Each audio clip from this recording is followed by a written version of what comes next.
الحمد للہ رب العالمین والصلاة والسلام علی خاتم الانبیاء والمرسلین محمد وآلہ وصحبہ اجمعین اما بعد رب اشرح لی صدری ویسر لی امری واحلل عقدۃ من لسانی یفقہوا قولی۔ برادران اسلام، درس قرآن کی اس نشست میں آپ تمام حضرات کا استقبال ہے۔ السلام علیکم ورحمۃ اللہ وبرکاتہ۔ آئیے ہم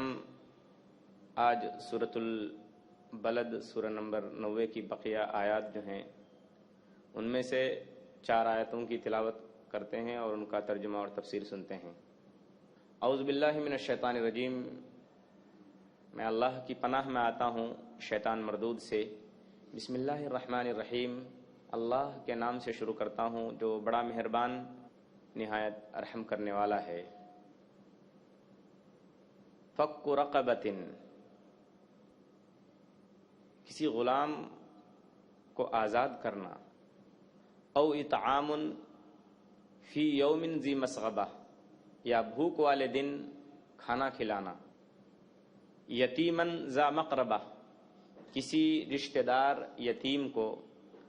او مسکینن ذا متربہ، یا خاکسار مسکین کو۔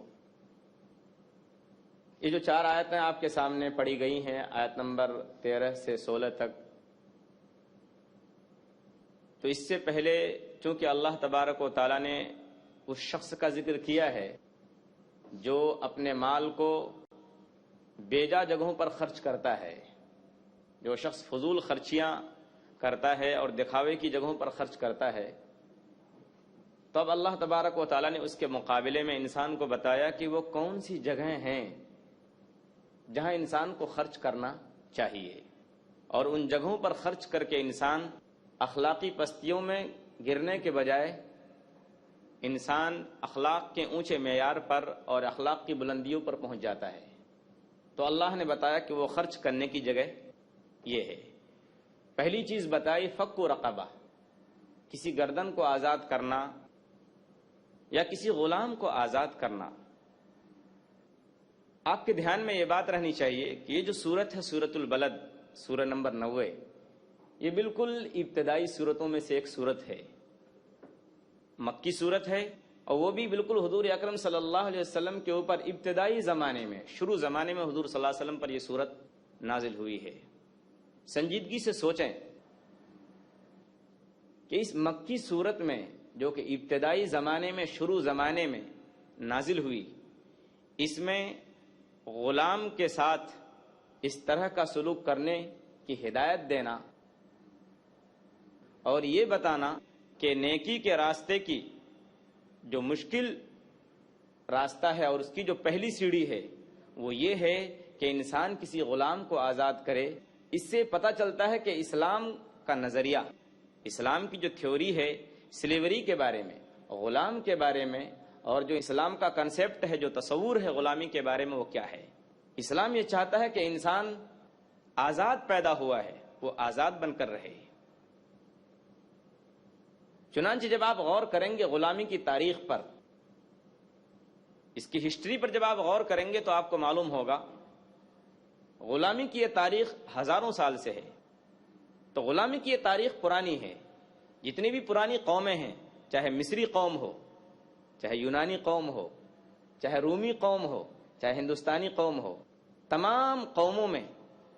غلام کا وجود ملتا ہے۔ بعض تاریخوں میں یہ بھی ملتا ہے کہ غلاموں کے ساتھ غلاموں کو مارنا بغیر کسی سبب کے، ان کو ڈانٹنا پھٹکارنا، ان کو دھمکانا اور ان کے بدن کو آگ سے داغ دیا جانا، یہ عام سلوک تھا۔ اسی کے ساتھ ساتھ آگے تاریخ میں یہ بات بھی ملتی ہے، آپ پڑھیے، ایک کتاب ہے مسلمان کی ڈائری، اس کے صفحہ 137 میں یہ بات لکھی ہے کہ ان کے جسموں کو آگ سے داغ دیا جاتا تھا، اور بعض غلاموں کے جسم کے اعضاء کو چاقوؤں سے اور چھریوں سے کاٹ لیا جاتا تھا۔ یہ سلوک ہوا۔ یہ تھوڑی سی تاریخ ہے غلامی کی۔ اور اس کے علاوہ غلامی کی جو اسباب ہیں، غلام بنائے جانے کے جو اسباب ہیں، ان سببوں میں سے ایک سبب یہ بھی ہے کہ جو قوم جیت جاتی تھی، وہ ہاری ہوئی قوم کے بچوں کو، ان کے نوجوانوں کو غلام بنا لیتی تھی اور ان کی عورتوں کو لونڈی اور باندی بنا لیتی تھی۔ بعض لوگ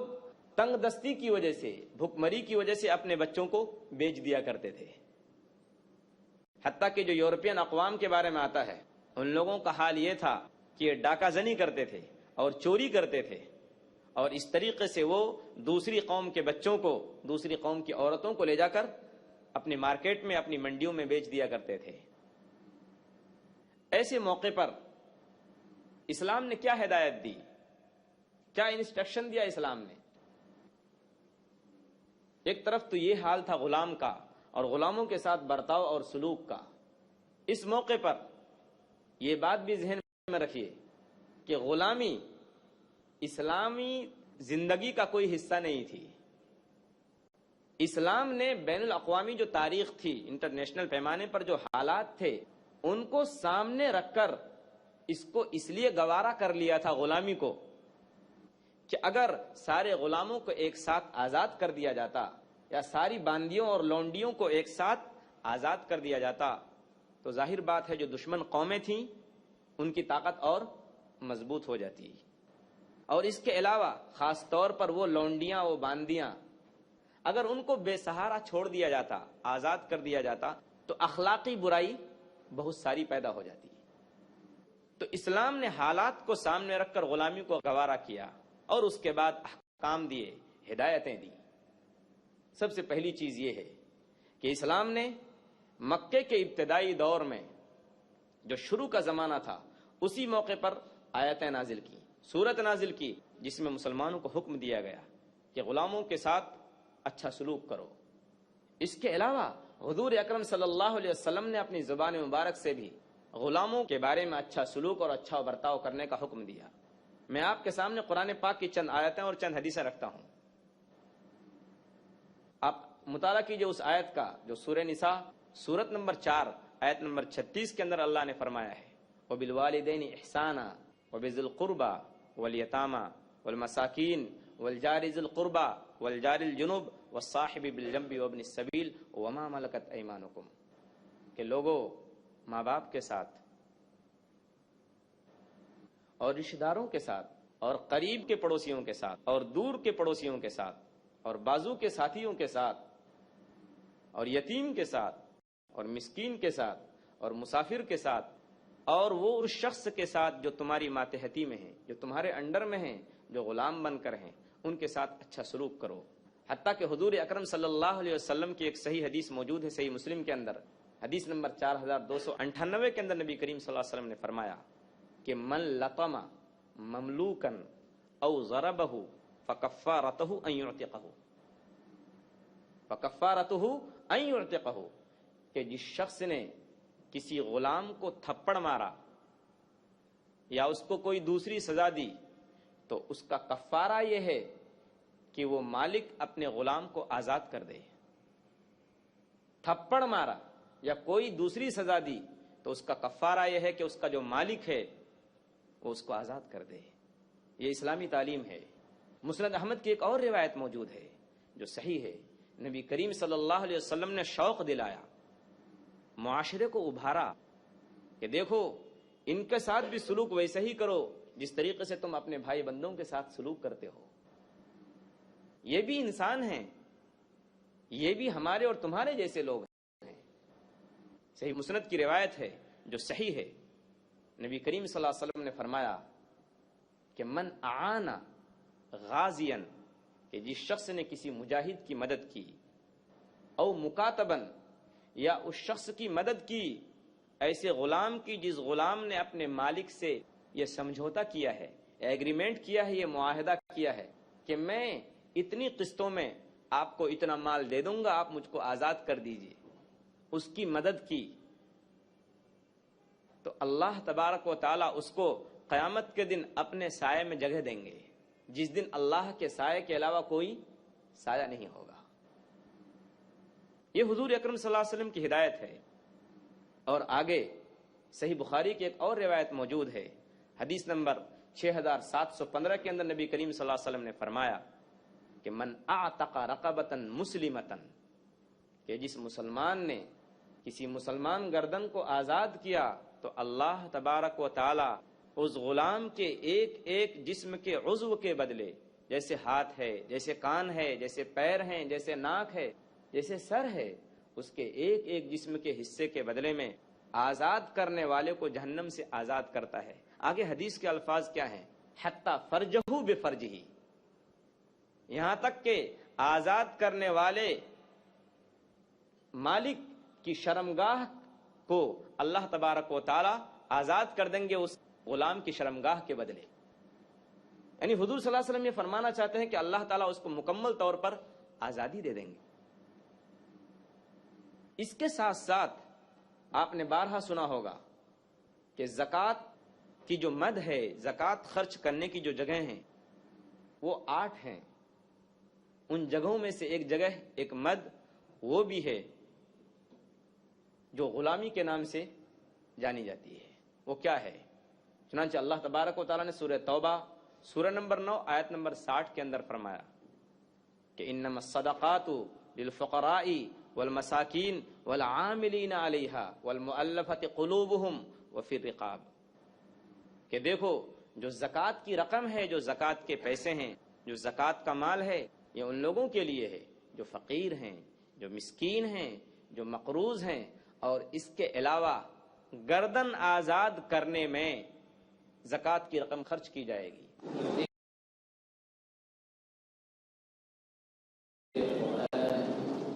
اس کے ساتھ ساتھ جو آخری چیز تھی وہ یہ تھی مکاتبت، جس کا تھوڑا سا ذکر ابھی آپ کے سامنے آیا۔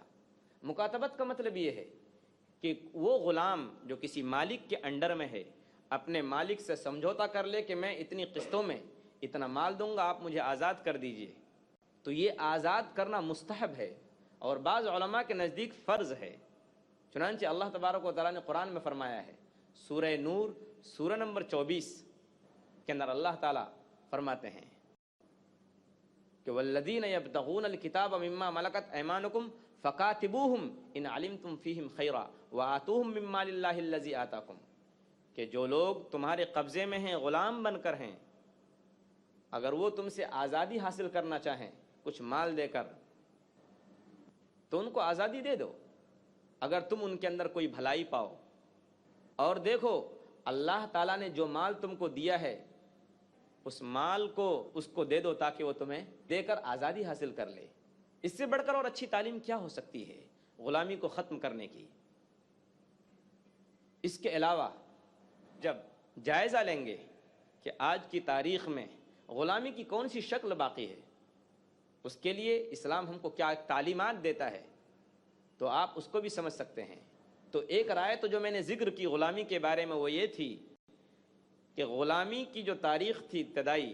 اس کو دھیرے دھیرے ختم کرنے کے لیے اسلام نے یہ طریقہ اپنایا، لوگوں کو ابھارا، لوگوں کو دعوت دی، شوق دلایا اور غلاموں کے فضائل بتائے،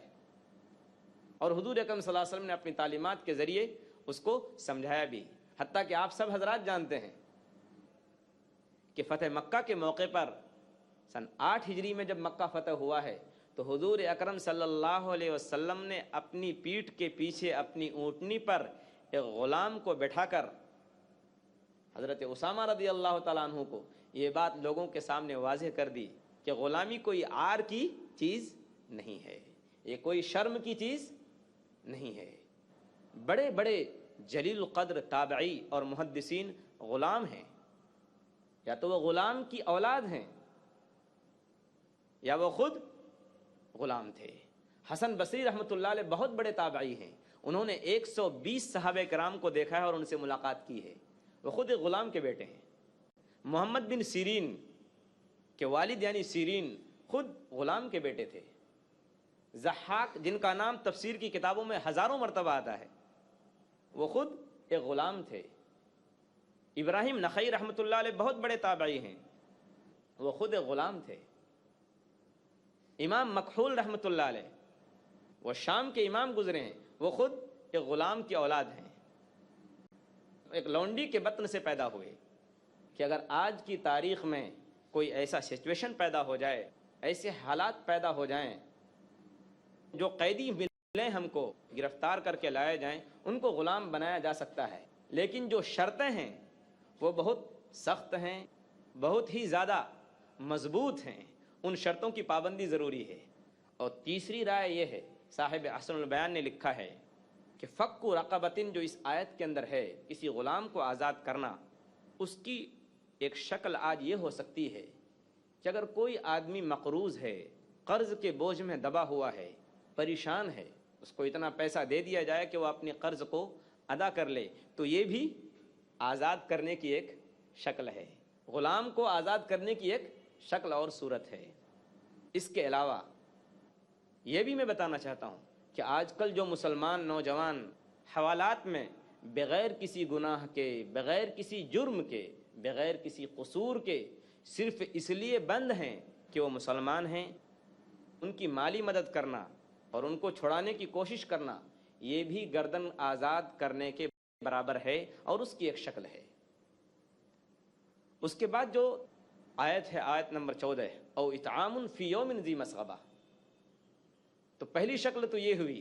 جہاں انسان اپنے پیسے کو خرچ کرے، اپنا پیسہ استعمال کرے، وہ یہ ہے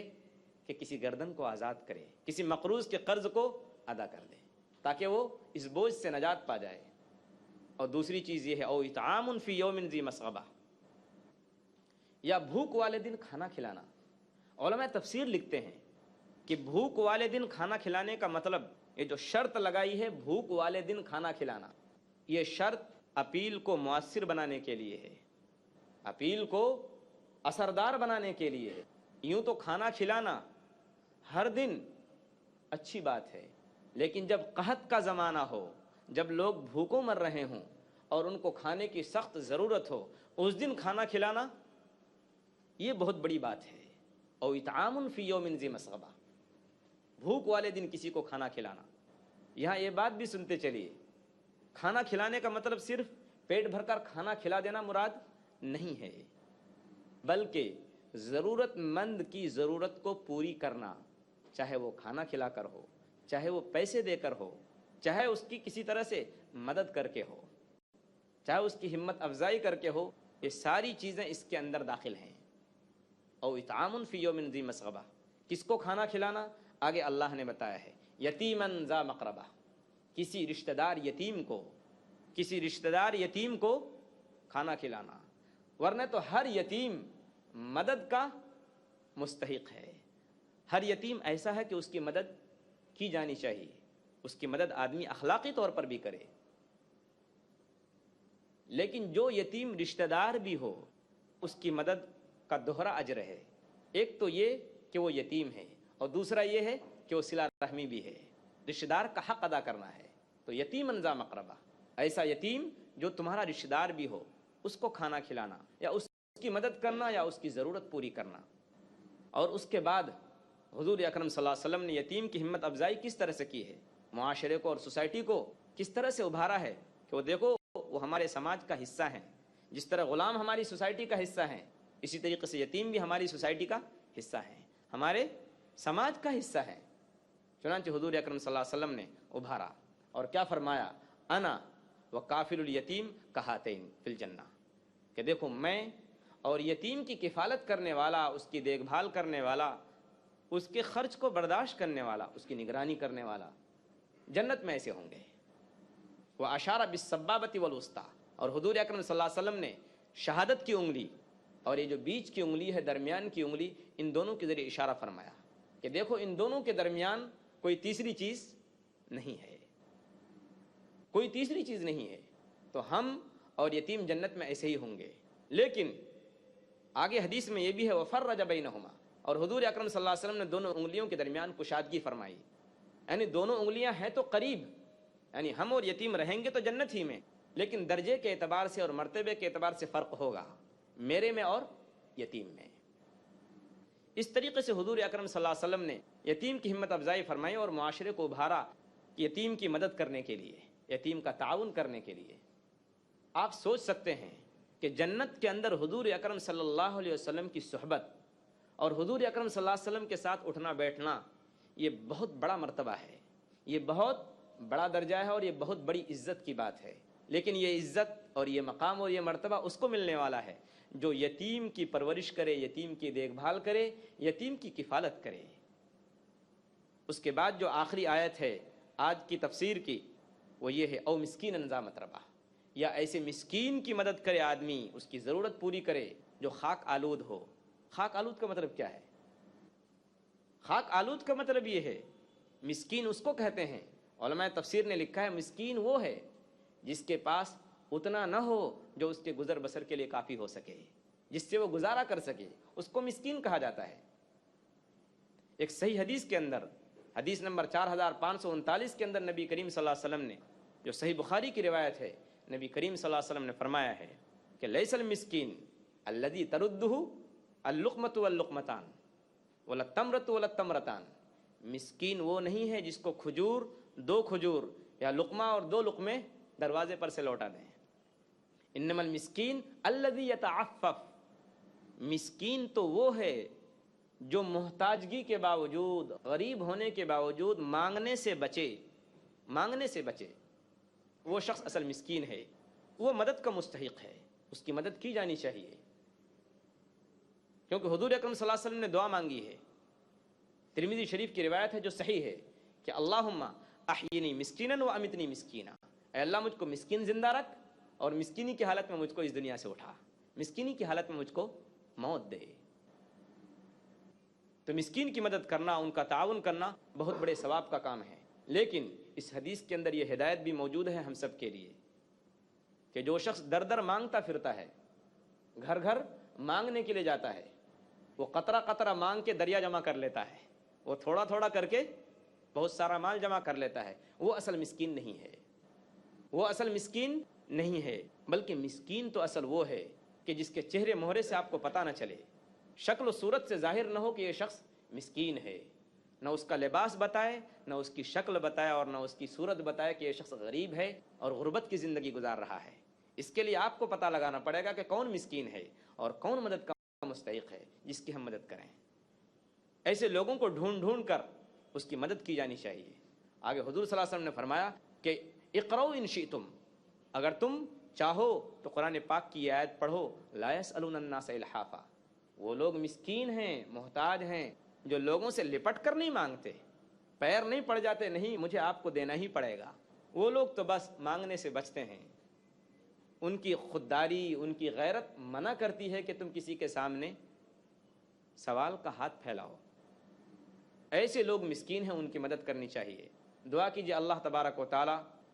ہمیں اور آپ کو قرآن پاک صحیح سمجھ کر پڑھنے کی توفیق عطا فرمائے، اور اللہ تبارک و تعالی اس پیغام کو عام کرنے کی ہمیں توفیق دے۔ میں اسی پر اپنی بات ختم کرتا ہوں۔ وآخر دعوانا ان الحمدللہ رب العالمین۔